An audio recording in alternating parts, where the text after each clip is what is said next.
Sports Network starts in 5, 4, 3, 2, 1.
How's it going, guys? Welcome to the Roxamore Sports Network feature presentation of the 2019 Year in Review.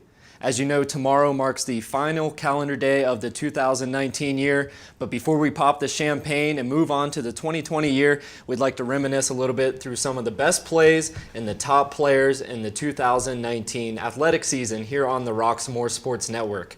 Hiawatha Hudson to my left, Craig Thomas to my right. Let's get started here on the 2019 Year in Review, and we're going to get things kicked off with the football division. Of course, it wasn't the best season for the Woodland Hills Wolverines. They got off to their worst start in history. 0-5 is their worst since 1987, and 3-7 to end the year, 1-6 in conference. Craig, what can you tell us about the season for the Wolverines? Yeah, it was a tough start for the turquoise and black. Starting out, they were in the hole from the beginning. They had several players that were ineligible academically and a couple players that were injured. But starting out with difficulty, being able to move the ball up and down the field, putting points on the board. So starting out with the first, actually 6 losses in a row, including preseason, was the worst start in Woodland Hills history. But although we had a tough season, there was some bright standout players. There's people that did have good seasons amongst the struggles of the team. I look at Rodney Stubbs, who started out at quarterback and moved to defense and became a staple on the defense for the Wolverines. Also, Deontay Williams, who's a sophomore that was inserted partway through the season and became the starting quarterback, played well. And then also we would be remiss if we didn't mention Tariq Scipio, who's a junior wide receiver, who made plays both offensively and defensively to help the Wolverines down the stretch. But my most valuable player for the Wolverines in 2019 has to be Will Clark. Will Clark made plays in special teams. He made plays on the offense of side of the ball. Another 1,000-yard rusher for the Wolverines, and he also made plays on defense as well. But going forward, there's going to have to be some things that's going to have to be corrected coming out the gate. The Wolverines are going to have to come out the gate and start fast. They're going to have to play to the players that they have available to them. So the style has to suit the players. You can no longer just run traditional plays, knock people off the ball. You have to use the players that you have. You have speed and agility. Use that to your advantage to win games. And Will Clark certainly was a star for this team, and a team really in Woodland Hills that is used to seeing stars. They've had 14 players in the NFL, a couple of big names including Jason Taylor, and of course multiple-time Super Bowl winner Rob Gronkowski. A fun fact here, they actually have more NFL players than any other Whitfield high school, which is a great fact to have. It's a great stat to have, and Will Clark was really the standout. But now we're going to move from Woodland Hills to the playoff situation. A lot of great games as we ended the season in the Whitfield. I'll let you take it through the 6 and 5A championships. So closing out, before we go back to the before we go to the Whitfields, one thing I'd like to say, going forward for the Wolverines, though, we're going to have to get back to football has to be a way of life and not just a game for the Wolverines. There's a lot of pride and tradition there, but going forward, they're going to have to make big plays. They have some players going off to Division I. A lot of players should be playing college. Will Clark, we look forward to seeing him. Joshua Rollins is going to play for the Virginia Cavaliers. So we'll look forward to seeing some of these players play at the next level and continue that tradition of great Woodland Hills football. Now moving on to the Whitfield 1A, the 6A Central Catholic was the winner of the 6A division over Pine Richland 10-7. It was a defensive battle. Great football game, but overall Central Catholic continued their winning tradition, adding another championship banner to their collection. On the 5A side, we had Gateway Gators come out on the top of the division there. They came out last year and they were put out of the playoffs early, and they came back and avenged that and ended up winning the 5A division, where Penn Hills, who made a great run last year, they were put out early this season. It was really surprising not to see Penn Hills in that championship game. Of course, a powerhouse team last year winning the championship, getting knocked out early. We now take it to the 4A championship, where Thomas Jefferson beat Bell Vernon in a very non-tightly contested game, 41-7. And then in the 3A championship, Central Valley in a tight one beat Aliquippa 13-12 in overtime. And talk me kind of through the end of that game, because it was a thriller. Yeah, that was a thriller. It was a opportunity for Aliquippa to just continue on and play another overtime session, and they chose to go for the win. We can't fault them for going for the win, but that's a tough decision, and the coach made that call, and unfortunately it didn't work out for him. But a great game overall. Both teams put in great effort, and it was just a great, highly contested football game. So Craig, now go ahead and take us to the 2A and 1A Whitfield championships. Yeah, the 2A championship was won by Avonworth over Washington. Former teammate and player, co-teammate on Woodland Hills' first football team, Duke Johncourt, is actually the coach of Avonworth. So congratulations to Duke, along with Barry Johncourt, who's his dad, has helped coach that team, and they won their first championship this year. Then in the 1A division, you had Clareton 41-19 over Stowe Rocks. So that will complete the 2019 football wrap-up here on the Year in Review. We're going to go ahead and take a short break here from the Roxamore Sports Network. We'll be right back with bowling action.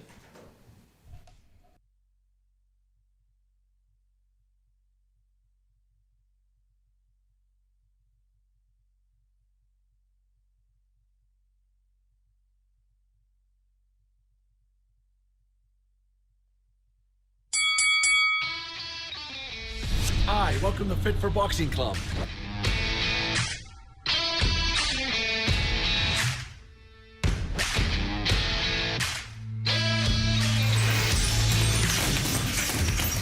Here at Fit for Boxing, you'll find a fast, fun, and effective workout where you can burn up to 1,000 calories. Come try a free class at Fit for Boxing, where beginners are always welcome. It's fun for the whole family, people of all ages. Old or young, it doesn't matter. In addition to our trainer-led workouts, we also offer private lessons, community fundraiser and team building events for local companies and more. Hi, my name's Mario. I've been a member at Fit 4 Boxing for a little over a year now. If you need to get a good workout in, come to Fit 4 Boxing, and Rich and his staff will take care of each and every one of you. Fit for Boxing Club is located in Hampton Township, just outside of the city of Pittsburgh on Williams Lynn Highway. Come learn how to box and have fun. Call Fit for Boxing Club at 412-213-3584 or visit our website at www.fit4boxingclub.com. We'd like to welcome you back to the 2019 Roxamore Sports Network Year in Review. So we were at football. We're going to the bowling alley for bowling in 2019, a year of a lot of firsts here on the Roxamore Sports Network. And it just so happened we had our first ever bowling broadcast as the Woodland Hills Wolverines went to White Oak Lanes to take on the McKeesport Tigers. Craig Thomas was there on the call. What'd you see? Well, we saw a great bowling match between two teams. McKeesport Tiger women came out and pretty much dominated the Lady Wolverines. But during that first match, Jonna Hill had a standout game, and she shot well against the entire match. But the Lady Tigers were too much. Now on the boys' side, there was a split between the first two matches, and the boys' side, Dan Potowski, he actually bowled well, but overall, the McKeesport Tiger boys came out victorious in that match as well. So the next match for the Woodland Hills Wolverines, covered on the Roxamore Sports Network, will be against Braddock on Wednesday, January 8th at 3:30. So once again, we're going to go ahead to another short break and bring you right back to the action in the basketball division here on the Roxamore Sports Network.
We are live here at the 2019 Year in Review, brought to you by the Roxamore Sports Network. We head from bowling to hoops, high school hoops with Woodland Hills High School. The boys team has had a roller coaster of a season. Started out 0-5. They are now 5-9 after picking up some big wins, and they are led by head coach Matt Furjanic. And you were telling me he was hired a little bit later than you would expect a head coach to be. Yeah, there was it was an opening job vacancy there. And so there was a search, and Coach Furjanic was actually hired late in October, I believe, when it was finalized. So that put the players kind of behind 8 ball. They had to depend on their athletic director, Ron Corsi, to kind of be the surrogate and fill in and keep them motivated and keep the team together until they could get, solidified a head coach. And he did a good job at that as well. But starting out the season behind the 8 ball, but they seemed like they're starting to gel a little bit more. They had a signature win at Greensburg-Salem, an overtime victory, which was a great game by both teams. But the Wolverines came out victorious in that game. I think we have a highlight that we wanted to go to. We had a great player that we wanted to talk about. Yeah, Shamar McCoy, we'll take you to the highlight now, had an emphatic slam, as you will see in that one. And actually, it was a nice slam dunk, but it was even better that it was in the fourth quarter in crunch time. So we'll now take you to that.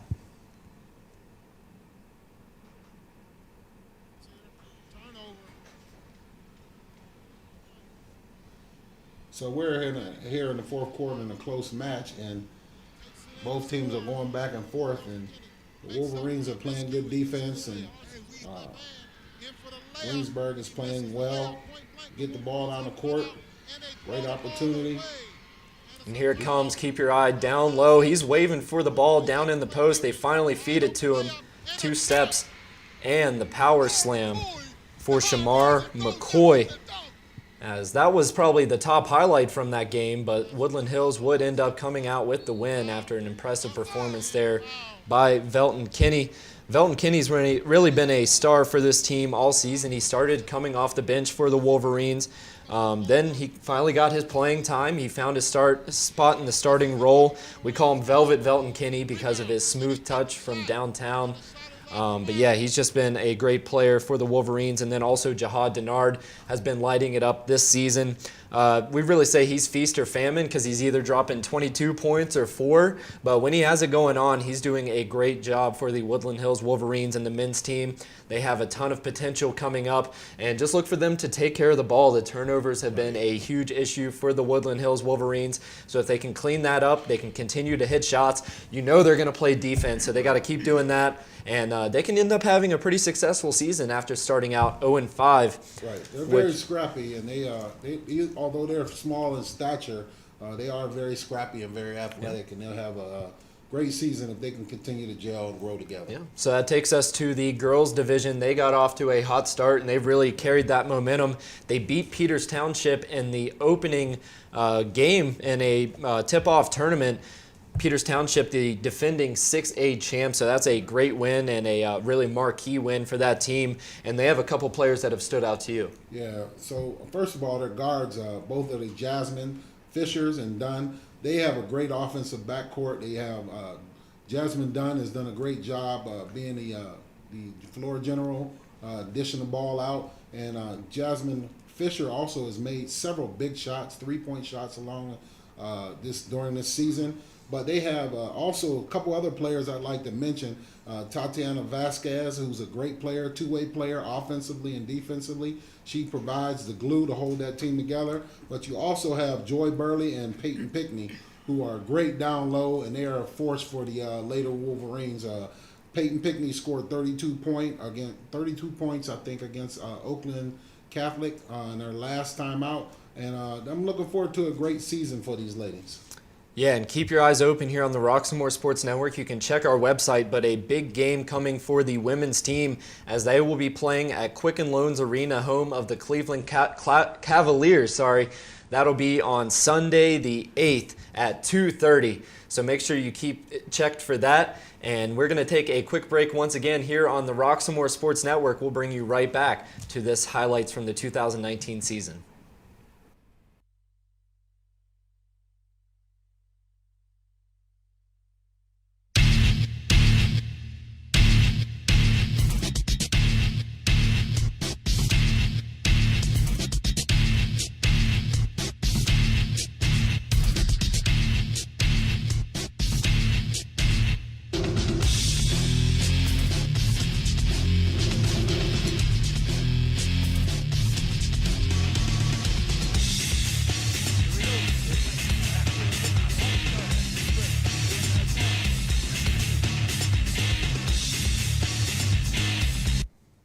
Like to welcome you back to the Roxamore Sports Network Year in Review. Before we move on to the next division, we'd like to take you through a standout athlete that we got the chance to watch shine for Laurel Highlands High School in Rodney Gallagher. He came in as the 21st ranked freshman in the rankings of all hoopers in the nation. This kid is a walking bucket. Let's send it to his highlights as he had a heck of a game against Woodland Hills. He got a little bit of a slow start in the first half. He only had 3 points. That was 2 of them there alongside a free throw. But after a tough battle by the Wolverines, you see Deontay Williams coming the other way. It was a tight game, tied up at the half, and you really didn't see much of Gallagher, but he would come alive in the second half. We'll see that soon. As good job fighting down in the post, and Jihad Denard, we talked about him earlier, getting his work down there. And here is when Rodney Gallagher took off. In the third quarter, gets his first bucket of the second half, pull-up jumper at the elbow. No doubt about it. He loved that elbow spot, hitting it once again. And now he's going to come in, get the screen. I don't need it. Deep from downtown, gets the bucket to go. Rodney Gallagher, a sniper beyond three-point range, and they're going to come out and play on him, so he'll take the floater and then ends the game with the three-pointer once again. He had 20 of his 23 points in the second half and an absolutely standout performance for Rodney Gallagher. We look forward to seeing him play the rest of the season. We also look forward to a lot of stars that we're going to see in the Martin Luther King tournament coming up for the Woodland Hills Wolverines. 32 teams, 26 games we'll be covering, and a lot of talent. So that'll conclude the basketball division wrap-up. We're going to go ahead and take one more break here on the Roxamore Sports Network, bring you right back to the action.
Welcome back to the Roxamore Sports Network 2019 year-end review. We're going to jump right back into it to the soccer division.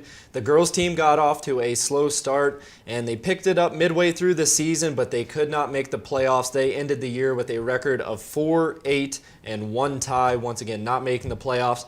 The boys team, however, did make the playoffs. They would lose to Fox Chapel in the first round of that one. And in the volleyball division, another up and down year. They were 8-5-1, so they got the winning record. But as with the boys soccer team, they lost in the first round of the playoffs to Butler High School. So just a quick update there from boys and girls soccer and volleyball. We're going to take another short break here on the Roxamore Sports Network. Stay tuned. We're going to wake up Hiawatha over here as we bring you the boxing division action. We'll be right back.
me, ma'am. My Sound Wireless Delivery, the Line Edition?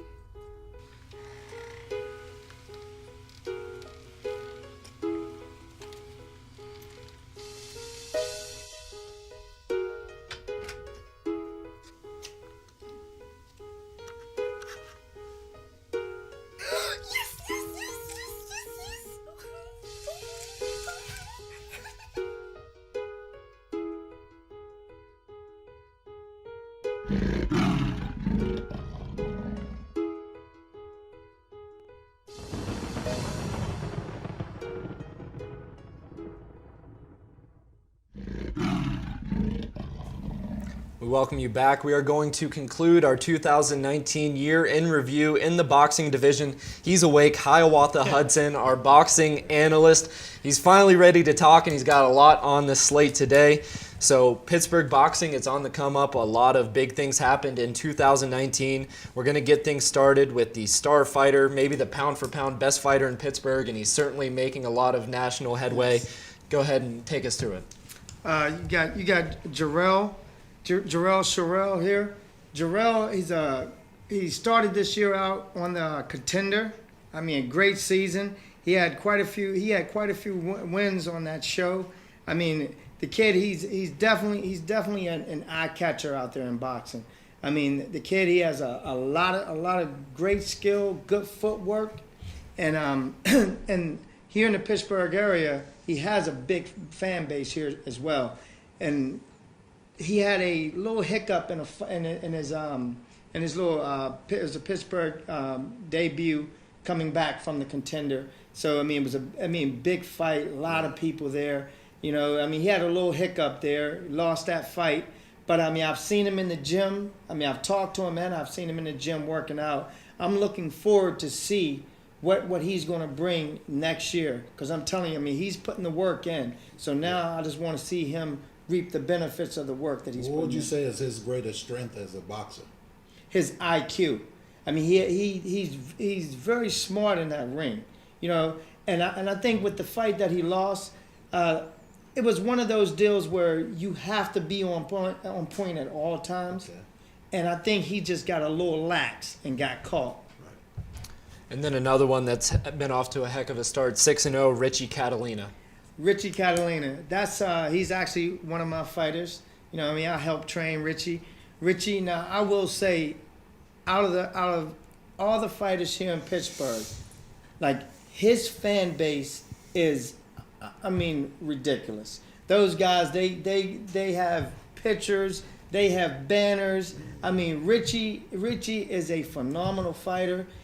I mean, great person outside the ring, but a monster in that ring. I mean, I always say he has that Conor McGregor look because he has all the tattoos, yes. You know. He definitely looks the part, but he's a great fighter. I mean, very skilled in that ring. And what a lot of people underestimate is his power. He has power in both hands, and he's what we call a switch hitter in boxing.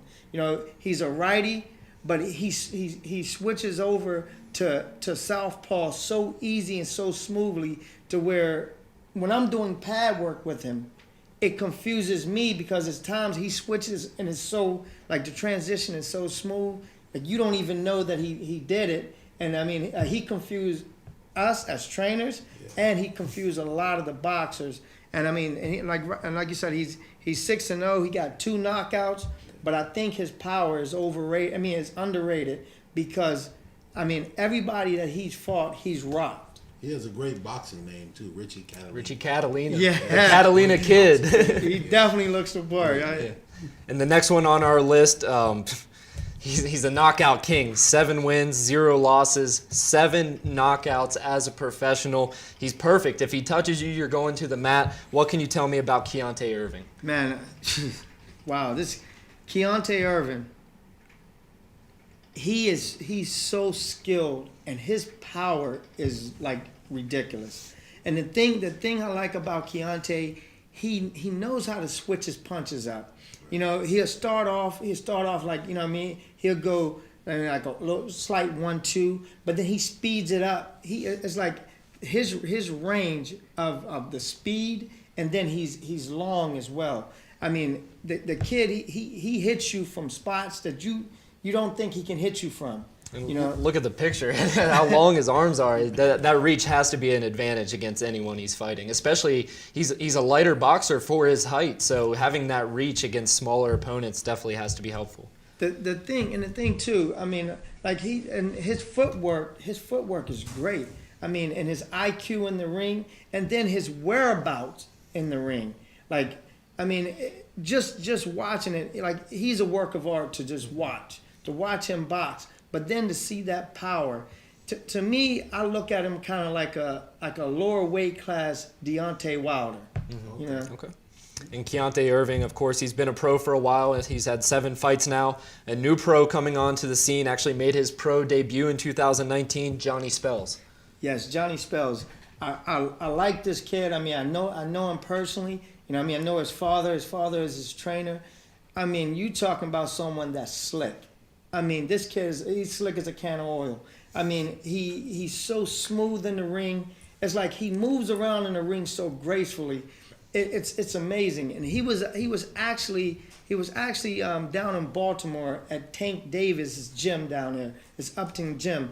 I mean, and they raved about him down there, saying like how good of a boxer he was. And at that time, he hadn't even made his pro debut. He was still an amateur. Right. And they was talking about him, and I mean, they was praising him. I mean, he come back here, and I know when he came back, he had that look, you know, that look. And actually, I'm sorry, he worked with Gary Russell Jr. too down in Washington D.C. So I mean, he's been around. He's very seasoned, and I look at his amateur career, like there was nothing else for him to do in that amateur career. Like he had to go pro, and to see him out there in his first 2 pro fights, I mean, again, and that was a work of art as well. Just that graceful movement, that smoothness. You know what I mean? Real nice, smooth. Throw shots from any direction. And his first fight, we literally thought that they should have stopped it a little bit earlier. But like the kid was taking a lot of good shots, but he was never Johnny, like the kid could not touch him, like with no shots. It was crazy. It was like seeing what boxing is really all about: hit and not get hit. Yeah. Right. Yeah.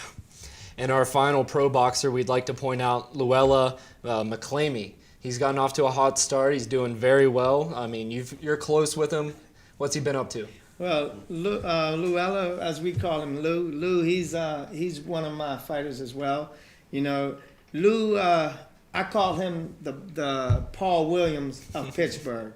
You know, he's tall. He's like about 6'1". You know what I mean? Tall, long, rangy. Has good power, good foot movement. And the thing I like about Lou, his fighter's name is the Gentleman, and he's a gentleman outside of that ring, but he get in that ring and you see him turn that switch on. This year he had a 3rd round knockout, and I mean it was beautiful. Like there's just the way he set it up, but like with Lou, and when I just to go back to what I was saying about the Paul Williams effect, is I can see Lou being in that range of like he's like 6'1", but he fights at 135. That's kind of unheard of. So he could easily go up a couple weight classes. Oh, right? with ease. I mean, like with his frame, I could say with his frame, he probably could go up to probably about 147 with ease and be comfortable. So what we're finding problems in now is getting people to sign on that dotted line, because Lou, like I said, he can go from 147 to 135 with ease, and when you get in that 135 range, you get a lot of guys. Say for instance, Tank Davis. Yeah. Lou is 6'1". Tank Davis, you know what I mean, pro fighter, just had a fight just past weekend. He's only like 5'5". So you see that difference in that range. Like, and I will say, I can't wait to see what Lou's going to do this year, because right now we have a lot of the irons in the fire. Look forward to seeing what you have coming Yeah. with them. Definitely. So that will conclude for our pro division boxing. We now move to the amateurs, and what a great person to get started with. Rebecca Main, one of my favorite boxers in Pittsburgh. Her story's awesome. She was in Oxnard, California for the Last Chance qualifiers. She won her matches there. Then she went to Louisiana, was just 2 wins away, I believe, from making the Olympic team. Unfortunately, she did not make it, but still putting up a great performance. And she's someone you don't want to mess with. You don't want to get in her way. What can you tell me about Rebecca Main? Rebecca Main, when you see her, you know Rebecca's a fighter. I mean, like, you can look at her and it just oozes out of her pores. She's got that stoic look. Definitely. And Rebecca, you know, she went to the Olympic the Olympic qualifiers. She won that, and I actually got a chance to watch those fights. She won a lot of those fights with ease. And with Rebecca Main, I think she's people underestimate her with her skill level, because the way she looked, now she does come out and she presses you, but Rebecca has a lot of skill as well. If you watch just her movement, you know, just watch the hand speed, just watch just how she places her shots, you know, you can tell she's a very skilled fighter. And I tell everybody right now, in my book, I think she's the best female fighter right now out of the Pittsburgh area. And I mean, I'm looking forward to see, because I would think sooner or later, I would probably say within the next year or so, she's going to be going pro. And I can't wait to see her on that rise to that pro level. Oh, whenever the gloves get thinner, the headgear comes off, you know she's definitely going to get some knockouts, because she has some power, that's for sure. Another person with some power, Danny Bodish, is next up on our list. What do you got to say about him? Wow, Danny is an amazing fighter. I mean, his IQ sharp. He's in there. He kind of put me in the mind of a smaller version of Keontae. Just his whereabouts of knowing where he's at in the ring, and just being so skilled and so smooth. I mean, Danny, like when you look at him, like you can see how he finds his shots. You can look at his eyes and just tell how he's so poised in the ring and just picking his opponent apart. I mean, and like in the Olympics, I think he made it to the second round. And I mean, and those guys are, you know, I mean, those guys are the upper, the third round. I'm sorry. Yeah. I'm sorry. He made it to the third round, and those guys are the upper echelon of fighters coming up in those amateur rings. And he made it look easy. He made it look easy. So what do you think he has to do to take the next step to being an elite fighter? Stay in the gym. Keep learning.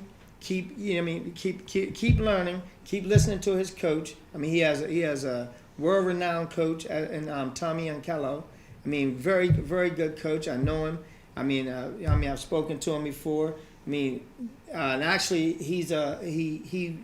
Tommy used to coach Roy Jones Jr.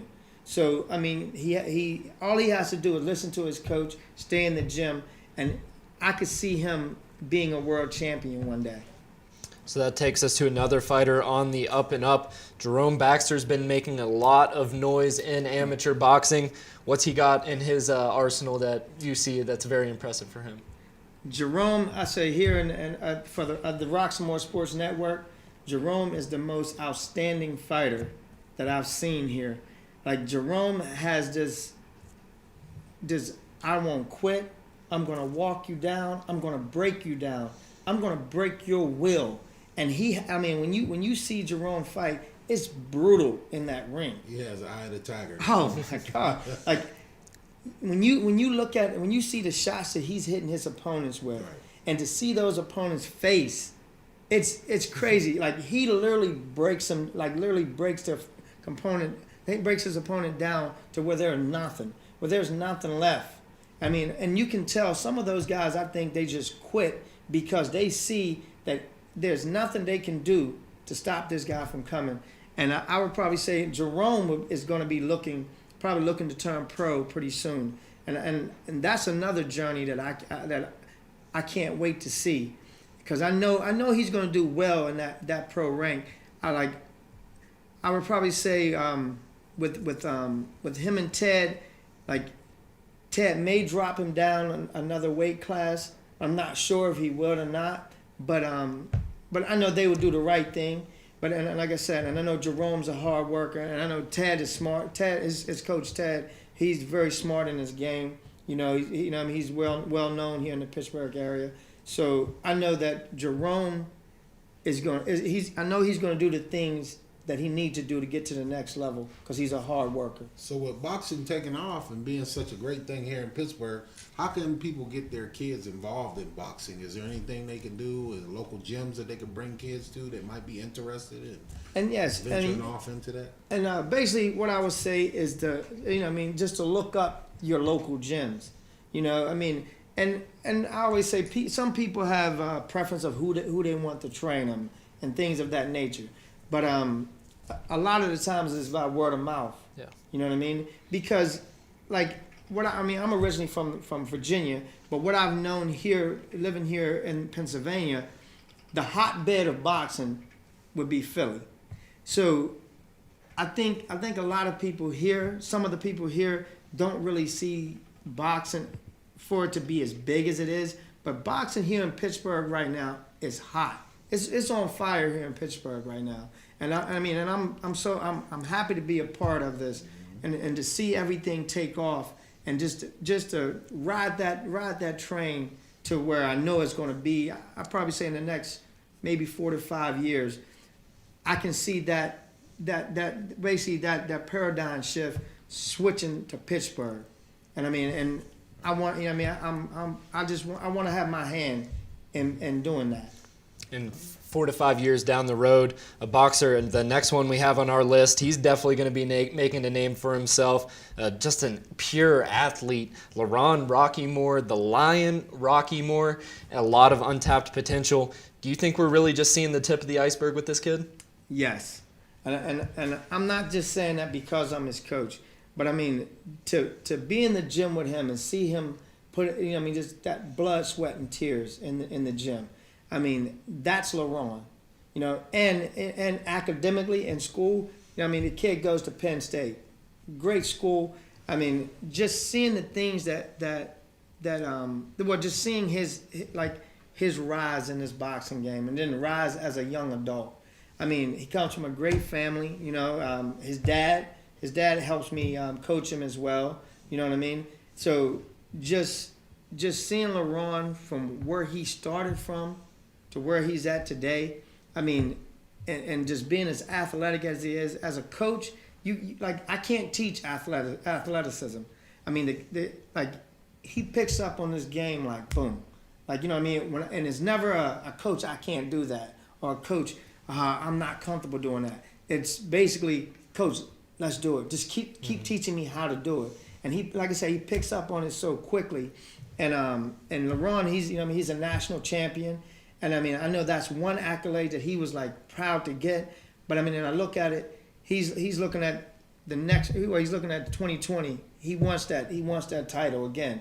And we're shooting for it again this year. So to see him come in through the amateur ranks to get where he's at now, I would probably say in the next maybe 2 years, I give him maybe another 2 years maybe, and I'll say we're going pro, and I could see him doing big things at that level. A few times I've spoken with him, he seemed to love boxing.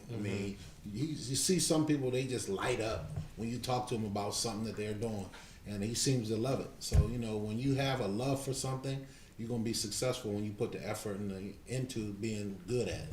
Definitely, and that's LaRon all day. And another guy on the up and up, one of the actually we have 2 more on our list, Donovan Evans.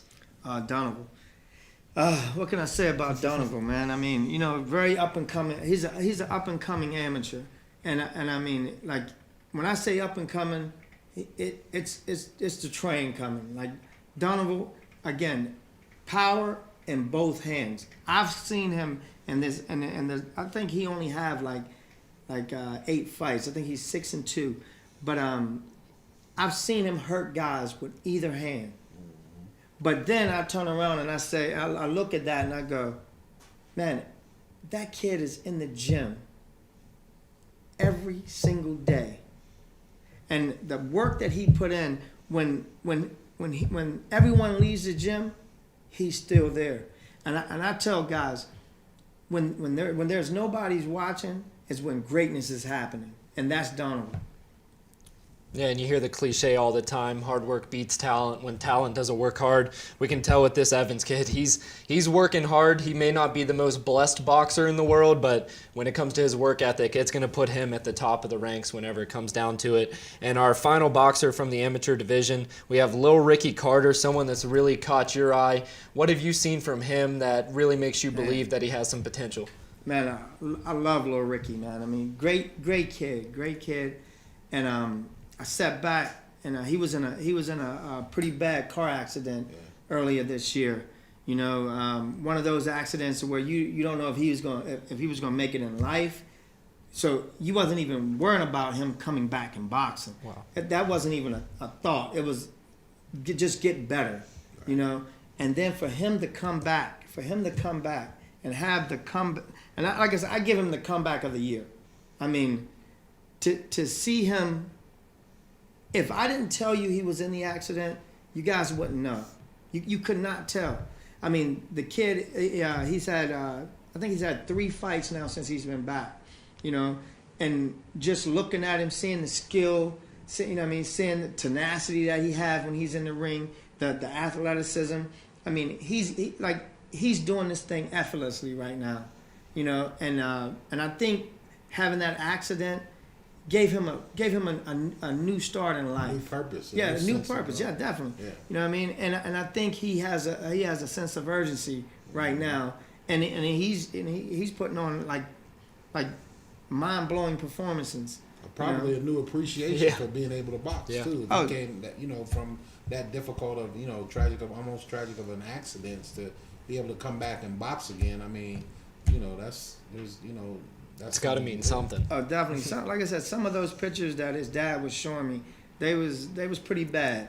But to see this kid that I see now, I mean, I'm so proud of him, man. I mean, big time. Yeah, it's a great story for the comeback of Ricky Carter. So we have one more boxer left on our slate, Maximus the Gladiator Ruiz. And it's very funny that we're celebrating the start of a new decade because this kid's only been alive for 1 decade. 9 years old, Maximus Ruiz, 2nd place in nationals, and a kid that I can't even imagine when he gets older because the skills he has right now are just out of this world. Man, amazing. To see him, you know what I mean, just a regular little kid, just happy-go-lucky. You know, I see him and his dad, you know what I mean, interacting. I mean, you look at him, and he's just this cute little kid. You know what I mean? He's just a cute little kid. But then throw that headgear on him, throw the gloves on him, he's a gladiator. Yeah. You know, he turns from this cute little kid into a gladiator. You know, silver glove winner. You know, state regional champion. And the thing that I tell people that you look at this little kid and you wouldn't imagine this little kid being everything that he is. And I mean, these other things that I say, like with him winning the Junior Olympics, 55 pounds. Wow. 55 pounds. You know, he's just a little lightning bolt in that ring. Right. You know what I mean? But he's skilled. And you look at him and you can tell he's just being a kid and having fun. Mm-hmm. And that's the thing. He's having fun. And right now, currently, he's ranked number 1 right now in USA boxing in the country. That's great. It's crazy to see. Crazy to see those pictures. The gloves are almost the same size as his body. It's crazy. And I mean, and to see him and his dad react, and just the excitement, you know. And his dad, great guy. You know what I mean? Great guy. And just seeing them two react, man. I know he has to be a proud father. You know what I mean? And like I said, with that kid, he wins. He's so appreciative. You know what I mean? Real mild mannered. Just walks over, shake your hand. Hey, you know, gets out of the ring, and you'll never even know if he won or not. He's still just that little kid running around, and you know, just having him around sometime. Like, you know, he'd be at the fights. He's like, hey, how you doing? You know, and he's just so friendly. It's amazing. It's amazing to sit back and watch. Yeah, absolutely. So that will bring us to the end of the 2019 year in review. I'd like to thank Hiawatha Hudson and Craig Thomas for joining us this evening. It's been a great night of highlights and really showing off these players. Once again, we'd like to thank you for joining us on the Roxamore Sports Network, and we'd like to remind you to keep it tuned in to our website at www.roxamoresports.com. You can also follow us on social media on Facebook, Instagram, and Twitter. So once again, we'd like to thank you for joining us. We'd like you to have a happy new year, and we know we're going to have that 2020 vision. We wish that for you as well. We'll see you next time here on the Roxamore Sports Network.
Today's episode has been brought to you by Cager's Customs Artwork. For your logos, artworks, and designs, see Cager's Customs Artwork for yours. He's done great work for us at Roxamore. He can do great work for you. Contact Cager's Customs Artwork by looking him up on Facebook. He has a Facebook page and a contact number. Reach out to Cliff Cager, and he will get your image the way that you want it. At Cager's Customs Artwork, today's sponsor for today's episode of the Roxamore Report.